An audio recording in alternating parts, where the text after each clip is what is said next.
determine in the future the bulk of the public and the private investment for the next 3 decades.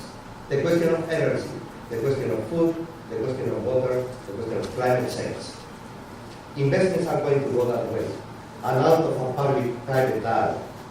Are we aware of that? Are we teaching our students about that? And let's take the third point about this inequality in the world. Out of that, it's very clear that in many states, the political situation has changed, and a new law, a new industrial policy, a new court judgment, can really influence very directly the results of a company. Companies have to learn at this moment to manage the public sphere in this new political context. Do we teach our students about dialogue with the stakeholders and dialogue with the governments and with the policymakers as a very important aspect directly related to the results of the company? I think that we have a long way to go concerning these questions, and that's why this new phenomenon that we have in front of us is an urgency to the question of sustainability as a new horizon for business education. So let's ask ourselves, in this situation, how are the business education sector reacting? Well, you see that as well as I do. Sustainability has become a major recurrent focus of business schools' international conferences. In my capacity as representing Pride, I have gone around for the last 2 years, and there's no single international conference where this topic has not been raised.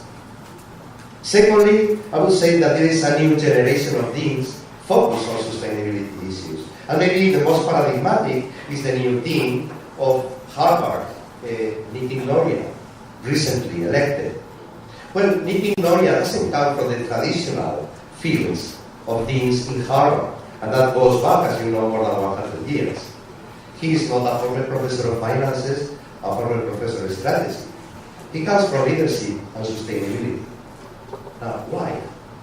Well, there was an article in the Financial Times of an emeritus professor in Harvard trying to explain this change, trying to explain this option. And he was saying that, in fact, what is very alive at this moment in Harvard is the question of what are we doing?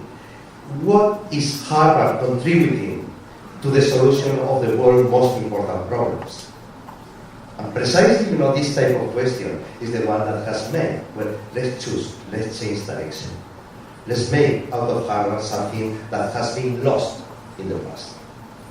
And I would say that out of this urgency, also we are seeing, the emergence of new initiatives, like, initiatives like the Global MBA, like, the Sustainability Index of the Aspen Institute, initiatives like the Globally Responsible Leadership Initiative, GRLI, the revival and growth of the Net Impact chapters, throughout the world, of this, students' organization that really defends the question of sustainability, and along with the impact, Oikos, the sustainability report that is going to be presented today of our association, of the IAJS, the sustainability group that has emerged with a lot of strength within ACSB. Other things that are in store at this moment, AMBA, the Association of MBAs, is at this moment updating the standards, the accreditation standards, along the lines of sustainability, and with the participation of Pride into this exercise. The Professional Oath project is another of these things that are happening at this moment, and also Pride, the Principle for Responsible Management Education, as an all-inclusive initiative.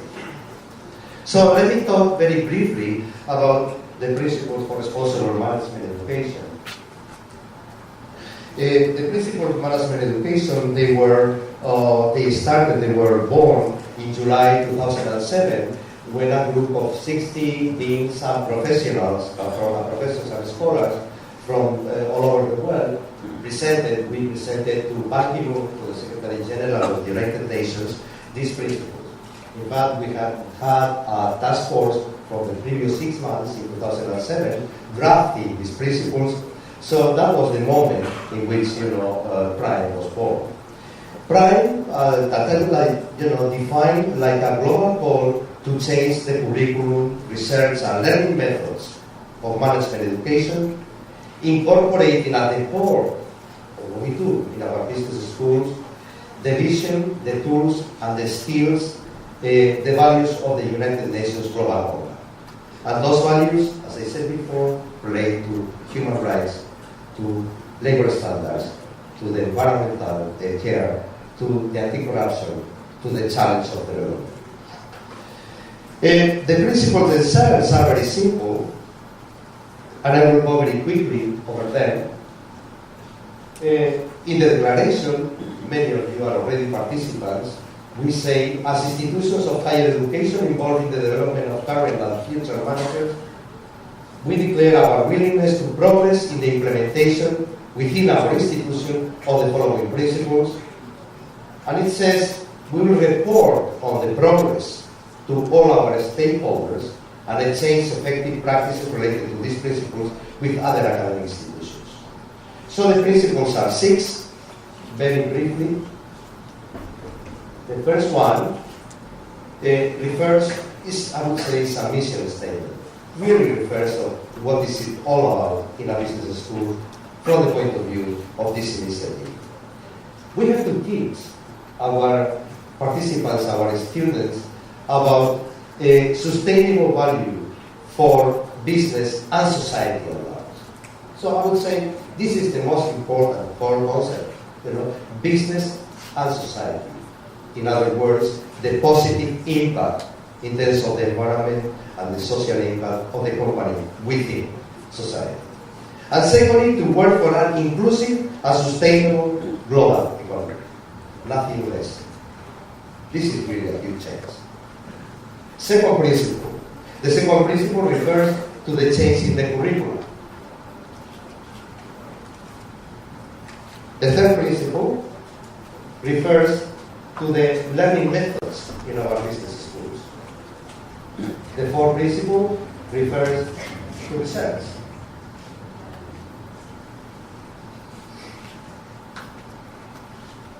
The fifth principle refers to the needed engagement with responsible companies in our work, in our daily activities. And the sixth principle refers to open business schools. Business schools that are open to partnership for development, to partnership to fight poverty, to partnership to implement and to make progress in the Millennium Development Goals, and so on and so forth. And at the end of the principle, there is this little sentence in which we say we understand that our own organizational practices should serve as an example of the values and attitudes we convey to our students. That means, greening our business schools, lowering the carbon footprint in our business schools, and respecting in our business schools the human rights and the labor standards and so on that we are putting in our curriculum. Today, Prime has 320 signatories around the world.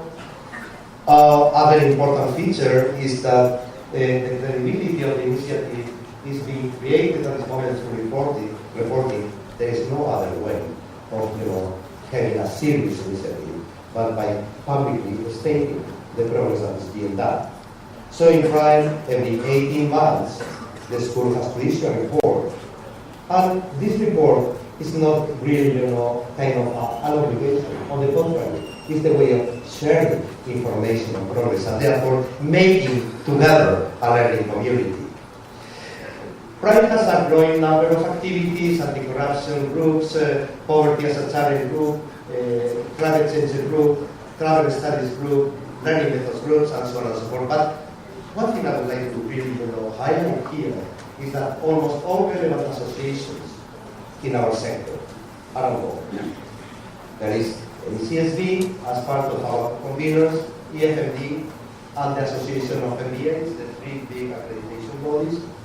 there is the Consejo Latinoamericano de Escuelas de Negocios, the Latin American Council of Business Schools. There is CIMA, the Central and Eastern European Management Association, a similar body. There is the African Association of Business Schools. But also, on board we have GRLI, Advanced Laboratories of Sustainability linked with academia, like GRLI, like the ABIS, the Academy of Business Society, like the Aspen Institute Business Society Program, Net Impact, and of course, the United Nations Global Program. I have to say that, to work with all these associations is wonderful. It means that everybody is concerned about sustainability as well. Just to highlight as an example, for instance, CIMA at this moment, has done a wonderful survey about poverty as a challenge for business education, trying to do what we should do together, which is to legitimize poverty as part of our curriculum for the future. Well, this is the type of thing that is being done by our partners in Prague. And of course, the IAJBS is on board. So, I think that I'm going to skip some aspects because I extend myself over time, and I think I was going into a Colombian or dialogue very soon. But I would like to say to you that one of the questions about crime is that many times I have seen that crime is somehow considered to participate in crime as a recognition of what is already being done. And I think that this is very relevant for all of us. If you see these principles, you will say, well, this is already what we are doing, so we are fine. We are, working along that way. And I would like, to send to you a word of caution. There was an article I would like to refer to at this moment. Is that in a country we were having an outreach event of crime. And there was the dean of a business school of a Catholic denomination, wasn't a Jesuit. He said very, very candidly to us, says, we recognize those principles, says, we have this type of values, we do nothing. So, because we do nothing. Well, certainly, I was thinking at the moment, this school never, ever will be able to answer the question that was put to Harvard. How and in what extent, how specifically I am contributing to the solution of the big problems of the world. How I am answering to the global agenda as well. How I am educating in a systematic way my students to understand that business and society in the 21st century go together. So I think that this is a very important aspect I wanted to present to you. And just to refer immediately to what I would like to call the Jesuit advantage.